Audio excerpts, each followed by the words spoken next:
Hello, this is Colin, and today I'm enjoying some, what I guess you would have to call, tea dregs. You see, when I'm running out of a favorite tea, I will go out and get a new batch, which usually means that there's some of the old batch left at the bottom of the canister. So I make sure to drink this first. Of course, I know some of you may be thinking, oh, it's the dregs of the tea. It can't be all that fresh.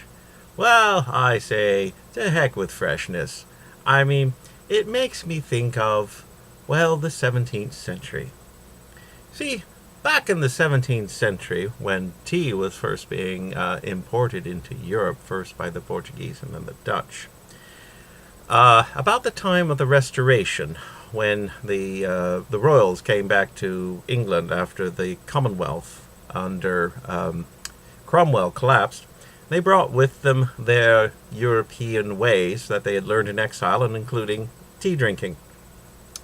So this was, of course, the great age of exploration, where the Europeans got into their relatively large boats for the time and went out exploring the world. Whereas the Portuguese, then the Dutch, then the English and others. And the major place they went to, other than the Americas, was, of course, Asia. They went down around the Horn of Africa, up to Asia, and there was great competition amongst them for these products that were in high demand in Europe, not just for their quality, but for their novelty, things like silks and porcelains and rare fruits, oranges, nutmeg, which apparently was supposed to ward off the plague, which it did not.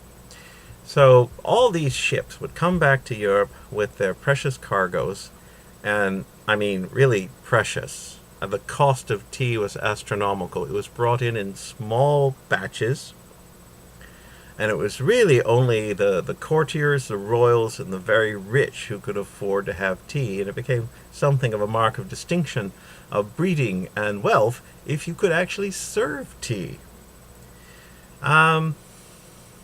So, of course, the first tea merchants had these wonderful... I'm just going to read out an early advertisement from a tea merchant in London, I believe it is.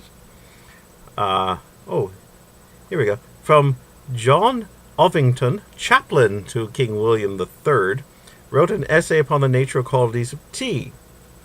So, the first sort of tea is bohei, or as the Chinese have it, vui, which is a little leaf inclined to black and generally tinges the water brown, or of a reddish color.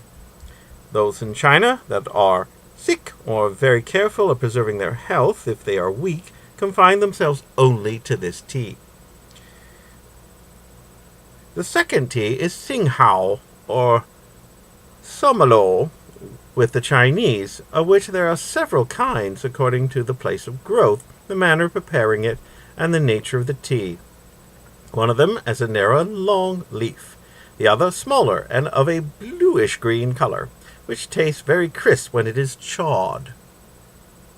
So I guess they used to chew it like chewing tobacco. And will endure the change of water 3 or 4 times, meaning you can re-steep it.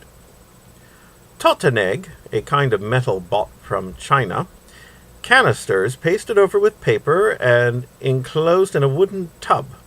The third sort is Bing, or imperial tea. This is large, loose leaf. 'Tis highly esteemed likewise in China, being sold there at 3 times the price of the other 2.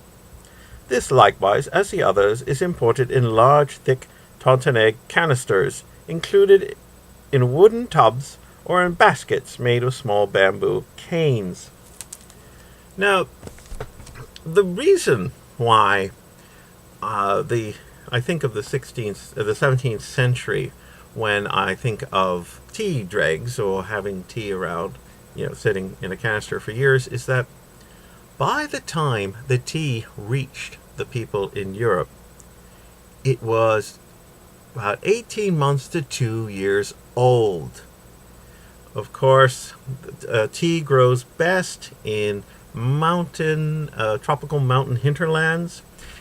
When enough of it is gathered together in casks, it would be brought down to the nearest riverboats down to a trade port on the coast, loaded onto a European ship that had to make the journey all the way back around Africa to Europe. So this highly esteemed tea, this very expensive beverage in Europe, was not exactly what you might call fresh. But at the same time, it was good enough for the Europeans who were just simply boggled and enthused about this great wealth of new and fascinating products.